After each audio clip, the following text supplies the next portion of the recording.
गिबिथारावनो आङो आसाम प्रदेश कंग्रेस कमिटिनि जानानै आरो बड'लेण्ड कंग्रेसनि जानानै चिरां दुवार्सनि पर्टेल निउसनि बयनिसिमबो बिथांमोननिसिम खुलुमनायखौ जासिगोरदों आरो गासै बड'लेण्ड हालामनि नायगिरि बिथांमोननिसिम आंनि खुलुमनायखौ जासिगोरबाय। दिनै आंजों दङ लोगोसे चिरां जिल्ला कंग्रेस कमिटिनिनो आफादगिरि सन्जय बवारि बिथां आरो चिरां पर्टेल ब्लकनि प्रेसिडेन्ट आंनि फंबाय एनस। जोङो दिनैहाय गुदिथारावनो दिनैनि बे प्रेस मिट लेंनायनि उद्देश्यआनो जाहैबाय मैया दाखालिनिफ्रायनो बिराद दुंदुं हाव मोनसे बाथ्राखौ लानानै जे बड'लेण्डआव सोलिबाय थादों। दा बे जिनिसखौसो आङो जोंनिफ्राय कंग्रेसनि जानानै फंनैसो आं गोसो गैयामोन, इसुखौ बारा मोजां मोनाखैमोन आं, खिन्थु बुंनो गोनां जादों, बेखायनो दिनै बे प्रेस मिटखौ लेंनाय जादों। आरो बुंनांगौ बाथ्राया बेनो जे जोंहा बिपिएफनिफ्राय बावैसो सिगां बिपिएफनि मुरब्बी बिपिएफनिनो आफादगिरि हाग्रामा महिलारि बिथाङा नागपुराव थांनानै आरएसएसनि दैदेनगिरिनि आथिं हमहैनाय आरो बेजों लोगोसे हम मिनिस्ट्रियावबो मोनथाम पेजनि लाइजाम गथायनाय, बेफोरखौनो लानानै आङो बुंनो सानदों। आंहा सोरबा गेदेर मानसिखौ, बैसोगोरा मानसिखौहाय खुलुमनायाव, सनमान लानायाव बुंनांगौ जेबो थाया, रावहाबो जेबो थाया। आङो बेबायदिनो सानदोंमोन बे आथिं हमहैनाय बा खुलुमनायजोंनो जोबलांगोन। आं आखायनो बारा खेलबो खालामाखैमोन। बेनिनो सानसे उनाव दां निस्सय बे जेब्लानाखि बिथांनि जे लाइजाम, हम मिनिस्ट्रिनो अमित शाहनो होनाय लाइजामा जेब्ला भाइराल जायो, अब्लासो आं नै माथो बेजों लोगोसे बे जिनिसाबो फल'आपआव दंफायो नामा होननानै आरो बाथ्राया आङो दिनैहाय बिपिएफखौहाय बुंनाय जागोन, अर्थात हाग्रामा महिलारि बिथांखौ बुंनाय जागोन। हाग्रामा महिलारि बिथांखौ बुंनाय माने बिपिएफखौ बुंनाय। बिथांमोनहा मोनसे रेखाजों खारबाय थादों, मोनसे नस्थ' ग्रहजों सोलिबाय थादों। आं बेखौनो दिनै होनो लुबैदों। बेबायदि मोखांजों मोखां रायलायनायनि परिबेसबो गैला दिनैनि दिनाव। आंबो कंग्रेस जाबाय, बिथांमोनहा बिपिएफआव थाबाय आरो बिथांमोना बिजेपिजों सरजाबफानो नाजाबाय थानायावहाय कंग्रेसजों सिथाबफा थानायखौ मोजां मोननाय नङा। नङाब्ला निश्चय हाग्रामा बिथांजों टेबोलाव जिरायोमोनब्ला माखासे जिनिसा सर्ट आउट जागौमोनब्लाबो आंबो बिथांनो एडभाइस होनो हागौमोन। आरो नङाबा बिथांमोना ओरैबो साननो हागौ, गरजनालाय मालानि पलिटिसियानसै, मैया दाखालिनि गथ'सो, एम्बु थेबगां, नोंलाय मा मिथिगौ। बे खोथाखौ नायोब्ला बिथांमोनहा गरजननि एडभाइस लागोन बा सोरबा सन्जय बवारिनि एडभाइस लागोन, लाखानाय नङा। दा आंहा उफायानो गैया बिथांमोननो बे बोसोन महरैसो आङो दिनै बे प्रेस मिटखौ लिंनो सानदों। बिथांमोननि एडभाइस नांगौ, बिथांमोननो बुजिनायखौ नांगौ। दा बे जिनिसखौ बुजिहोनो, एडभाइस होनो हाग्रामा बिथांखौ, दा हाग्रामा सारखौ, आदा महिलारिखौ, बिपिएफनि लिडार बिथांमोनखौहाय।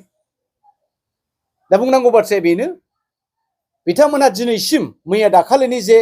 लाइजाम होनाय बा सोरबा आरएसएसनि दैदेनगिरिनि आथिं हमहैनाय, बे एक्सप'ज जानाय जिनिसा, बे भाइराल जानाय जिनिसा मोनसे लजिक दङ। मोजां, गिबिथारावनो मोजाङै मोजां जुदि बिथांमोनहा थांनानै खुलुमहैदोंमोनब्ला निस्सय बिराद गिदिर मोनसे अफिस बियो, आरो एफा गिदिर नेतानि अफिसावहाय सिसि केमेरा बायदिसिना थाखागोन। दा बे जिनिसा बोरै एक्सप'ज जाखो, बे जिनिसा बोरै भाइराल जाखो। आशीर्बादखौनो होदोंमोनब्ला बेखौ मानो भाइराल खालामखो। बा एफा गिदिर लाइजाम, ग्रुप 2 फोरनो लाइजाम, सिङाव बुजा-बुजि जानो लाइजाम, बे आसायैसो हाग्रामा महिलारि बिथाङा, अर्थात बिपिएफनि दैदेनगिरि बिथांमोना सानज्लायनानै लिरनानै सिगनेचार होनानै होदोंमोन खोमा। बे जिनिसा दिनैहाय भाइरालसो खालामजाबाय। थारमाने बिपिएफनि नाजानायखौ, बिजेपिजों सामोल जानो नाजानायखौ, हाग्रामा महिलारि बिथांनि आथिं हमनानै खुलुमहैनायखौ बिथांमोनहा बोर होआखै, बरंसो बिथांमोनखौ बे मोनसे फानजारियाव सानाय बायदिसो खालामनानै दिनैहाय रायजो राजानि गेजेराव एक्सप'ज खालामदों। एक नाम्बार गोरोन्थि। दाना बिथांमोननि गोरोन्थिया, बिथांमोननि गाब्र'नाया बाहायनो जागायाखै। जेब्लानाखि बर'नि 3थि गोरोबथि जानो थांबाय थादों, बर'नि 3थि गोरोबथा, अर्थात बिटिआरनि गोरोबथा, बेनि लाहार फाहारनि सिगांनो मोननै दल दंखायोमोन। मोनसेया गबिन्द गद, गबिन्द आरो प्रमद गद, आरो मोनसेया जाहैबाय हाग्रामा चन्दन गद, माबाखौ लानानै, धीरेन बर'खौ लानानै, मोनसेया गबिन्दखौ लानानै, चन्दन प्रमद बर'खौ लानानै मोनसे गद। बे समाव आंबो दंमोन हाग्रामा बिथांजों, आंबो दंमोन चन्दन ब्रह्म बिथांजों। बिथांमोना जोंखौ होनबाय थादोंमोन जे जोंखौ बाद होनानै आसामनि गिबि मन्थ्रि बिथाङा बा हिमन्त बिश्व शर्मा बिथाङा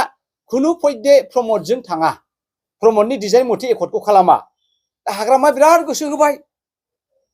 ओमफ्राय जोंहा WPT नि मन्थ्रि चन्दन ब्रह्म बिथाङाबो बेखौनो होनबाय नङाले गरजन आं WPT नि मन्थ्रि आंनि सिगनेचार नङाबा बे उमुगा बा नोङो स्टेट एसेम्ब्लियावहाय खुनु मतामत गैयाबालानो आरो आंनिफ्राय एप्रुभेल गैयामालानो बिथांमोना बाहाय जेबो खामानि मावनो हाया बेखायनो गरजन धीरेन आदा दागाब्राय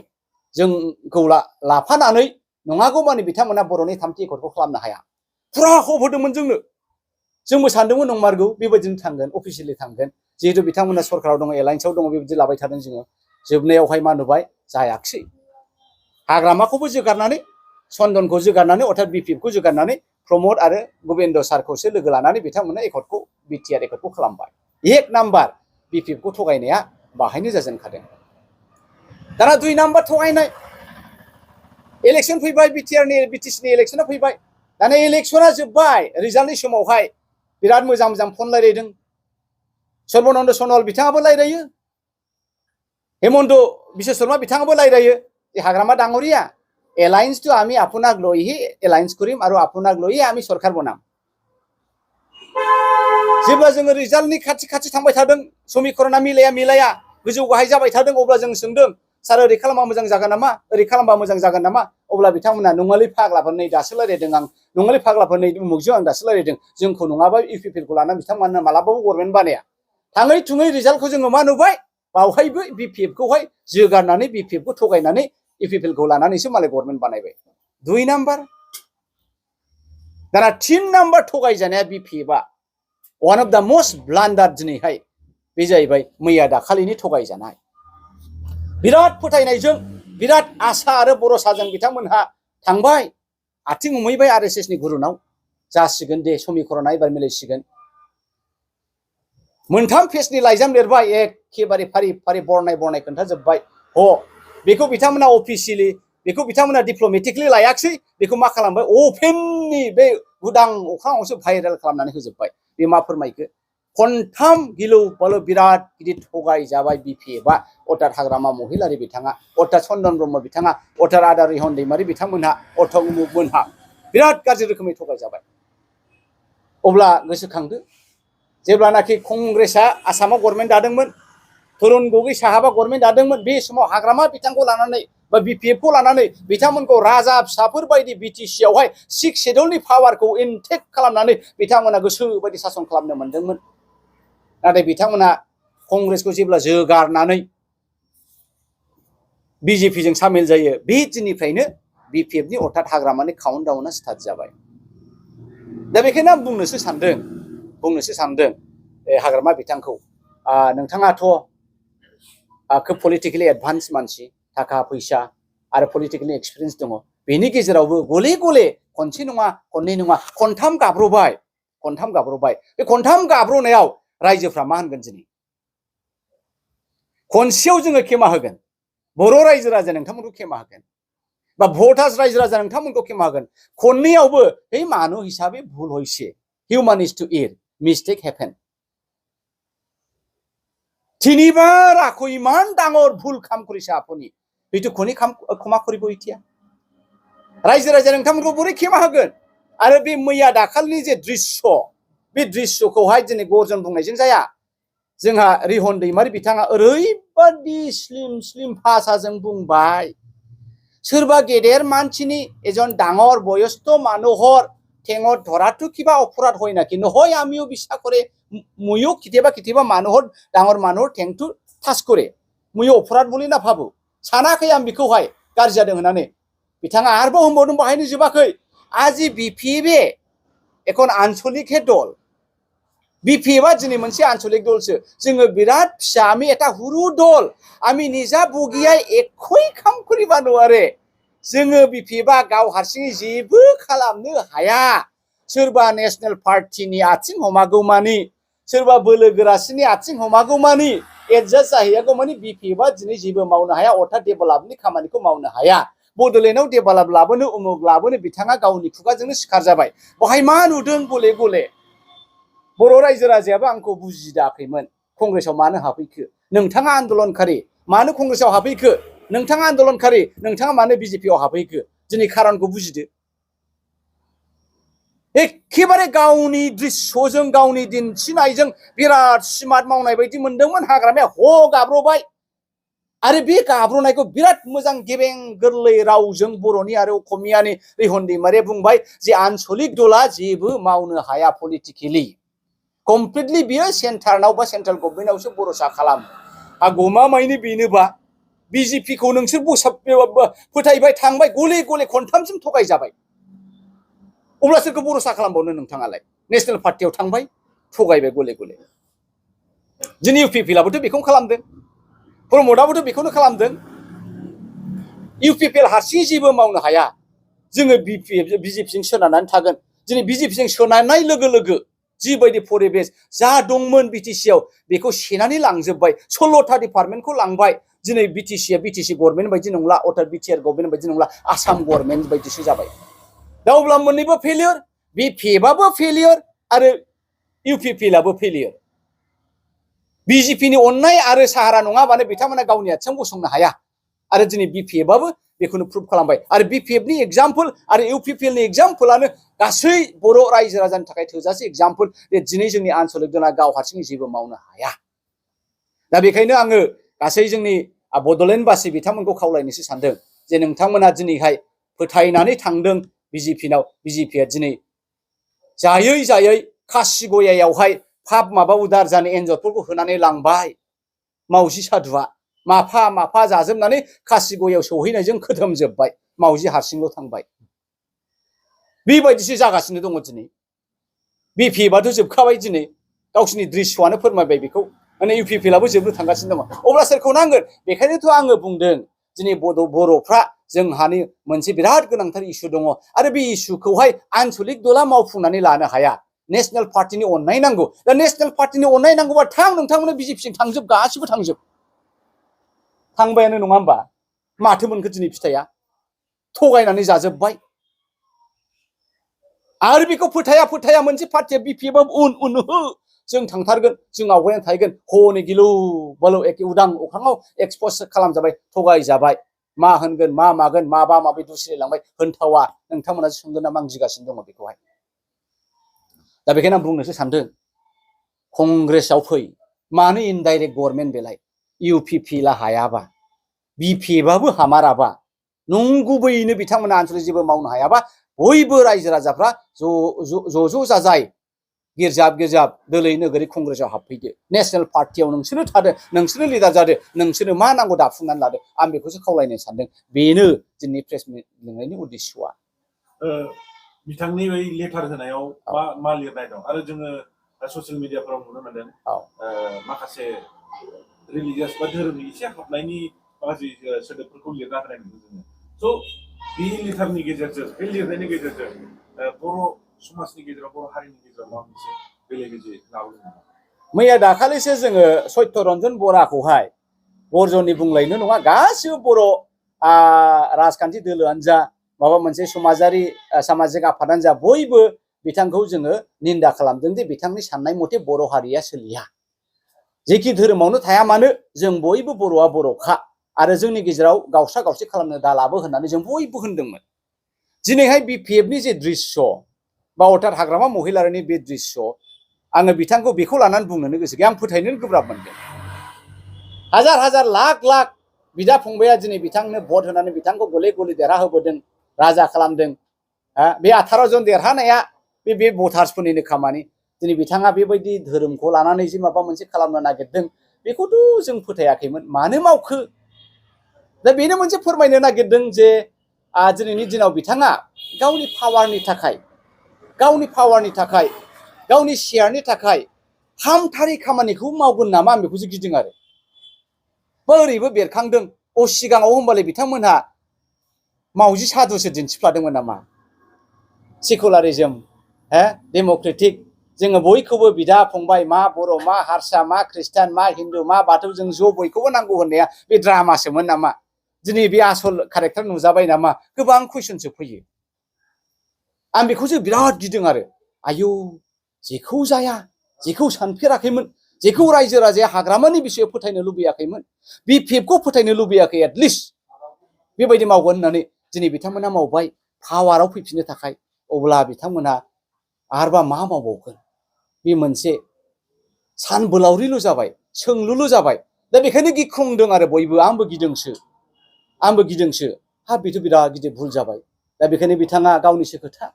रायजो राजानियाव बिथाङा अप'लजि लायो ना रायजो राजायानो अट'मेटिक बिथांखौ खेमा होयो बे गावनि बिथाङा दिनै बिराद गिदिर सासे पलिटिकेल नेता बिपिएफनि दारुन दैदेनगिरि हाग्रामा महिलारि होनबानो बयबो मिथिगौ सासे पावारफुल बर' लिडार होननानै दा बेबायदि बिथाङाबो दिनैहाय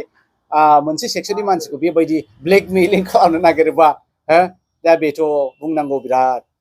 दङ नाथाय आं बुंनो हाया गोसोआ गावो खुगाया गेवा बायदि जादों आरो मा बिथांनि बे गोरोन्थिनि थाखाय माखासे दोलोफोरा नोंसिनि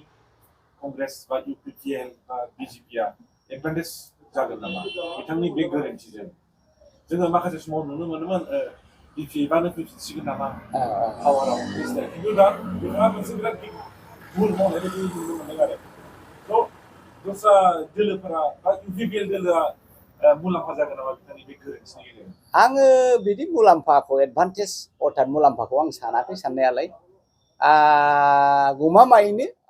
दिनै ख्रिस्ट' कमिउनिटिया आरो ख्रिस्ट' सिबियारि कमिउनिटिया जों बिदि साननायालाय एक्सुवेलि हाग्रामाखौबो जथेस्थ' मानसिफ्रा मोजां मोनो आरो खेमा होनोबो रेडिखा खिन्थु बिथाङा मानो होनाखै बेखौहाय गाव रायजोनि गेजेरावहाय अप'लजि लायोबा मोजां जागोन आरो आं सानदों खिन्थु एडभान्टेजनि बेलायावहाय बेबायदि जिनिसाव आं एडभान्टेज लानोबो लुबैयाखै आरो एडभान्टेज लानायनि बाथ्राया नङा इउपिपिएलआबो निस्सय सानाखैदां खिन्थु बिथांमोनहाबोथ' बुंनांगोन दिनै जिहेतु बिथांमोनखौ माखासे आनवान्टेड नंथारै एलिगेसनखौ होनायाव बिथांमोनहाबो होनदों खोमा ओमफ्राय दा बिथांमोनहा बिपिएफआनो बुजिनांगोन आरो हाग्रामा बिथाङानो बुजिनांगोन आरो जे गले गले बिथांमोनहा नाजादों बिजेपिखौ बिजेपिनि अननाय मोनो नाथाय जेसेबां नाजादों एसेबां बिथांमोनखौहाय एखे जोगारदोंसो आरो दा बेबायदि गले खालामसेयावबो बिथांमोना माखौबा फोथायनानै थांबाय थानो नागिरनायासो बिराद गिदिर गोरोन्थि जादों आरो गिदिर गोरोन्थि एडभान्टेजनि बेलायाव आं सानाखै जों एडभान्टेज बायदि मोनाखै बिथांमोना गावसोरनो सुद्रायनानै लानांगोन आं बेखौ साननैसो सिगां एसटि मोसानायनि प्रग्राम जादोंमोन सानथिफुराव रेवरेवा बिथाङा बुङो जे बिजेपि गभर्नमेन्टआ ट्राइबेलफोरखौ गोबां हेल्प होनो मोनदों एफर्टबो जानानै थादों सेन्ट्रेलावबो मिनिस्टार होदों होनना बुङो थारैनो बिसोरो मोजां खामानि मावदों ना गाज्रि खामानि मावदों मोजां आरो गाज्रि खामानि माने रेवरेवा बिथाङाथ' मा होनबावनो बियो बिथाङा बिजेपि हिसाबै बे बाथ्राखौ बुंखागोन खिन्थु सासे बर' सुबुं होननानै हिसाबै बिथाङा बेबादि बाथ्राखौ होननाङामोन दिनैहाय ट्राइबेलफ्रा बिराद खहा जाबाय बर'नि थार्ड एकर्डआ सबसे साबसिन आरो देरसिन एकर्ड आरो बेखौनो बर'फ्रा फाइनाल एकर्ड जागोन होननानैबो जोङो आन्दलनाव बिराद बखना होबाय थादोंमोन जे एबारनि एकर्डआनो बर'नि फाइनाल एकर्ड जागोन जोङो गले आन्दलन खालामबाय थानो हाया गोबां हाजार बर'फ्रा रायजोफ्रा जिउ खहा जाबाय दिनै नर्थ इस्टआवनो एन्टायार नर्थ इस्टआवनो बे आन्दलनकारिफोरनि मादाव सबसे बांसिन मुंख्लं जानाया बर'फ्रानो जादों आरो जोंहा बिराद खहा जादों दा बे हिसाबै जोङो एखेबारे गले सानबाय थादोंमोन जे बे बर'नि थार्ड एकर्डआनो जोबथा एकर्ड होननानै खिन्थु दिनै बे बर'नि थार्ड एकर्डआ सबसे नखिला गाज्रिसिन एकर्ड होनब्लाबो गोरोन्थि गैया दा बे बेलायावहाय रेवरेवा बिथाङा बोरै बिजेपिआ जोंखौ मदद होआखै बिजेपिआ नों बर'नि खोथाखौल' दान सारा इण्डियाखौनो थगायगासिनो दङ दिनै भारतखौनो थगायबाय नोङो दिनै जोंनि रायजो राजाफ्रा नों सिन्था खालाम सोरबा होनो आंनि एकाउन्टआव 2000 हाबो एखमबा सोरबाया होनगोन बेबायदिनो 10 जननि गेजेराव सासे बा 50 जननि गेजेराव सानै बेबायदि आरो बेबायदि लादों नों नायदो नोङो जानाय लोंनाय सिनि संख्रि फानलु थाव दालि गेस टेंकि गारि सालायग्रा पेट्रल गासैखौबो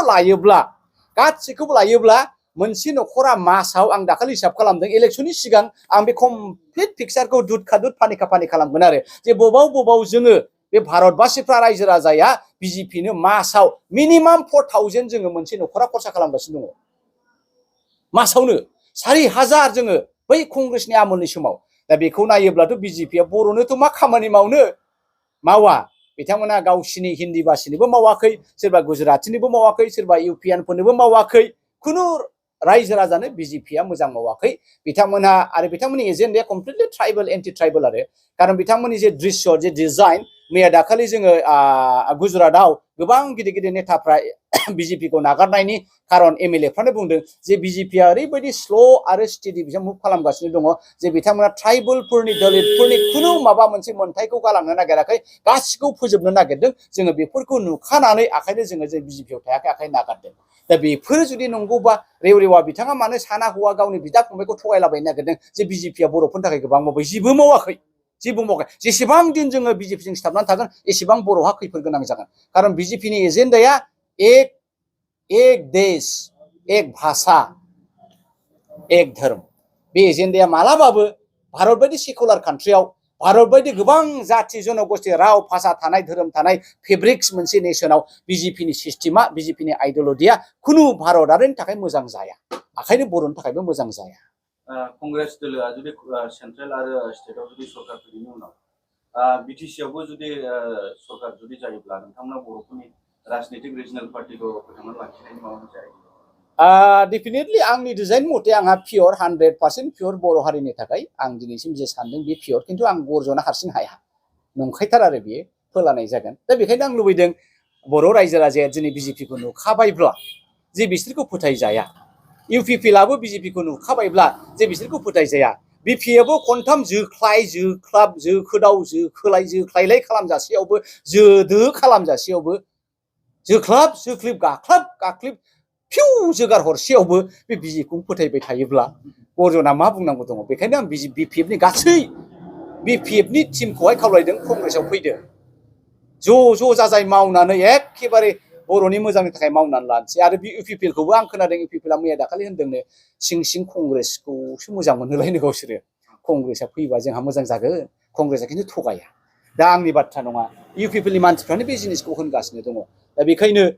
रायजो राजाफ्रा बुजिदो आरो फैबाय थानाय समाव माबायदि आगान लानांगौ लादो आरो। गरजना हारसिं जेबो मावनो हाया, आं दिनै उमुक मावगोन उमुक ओरैनो दुगा दुनानै जागोन। Y should I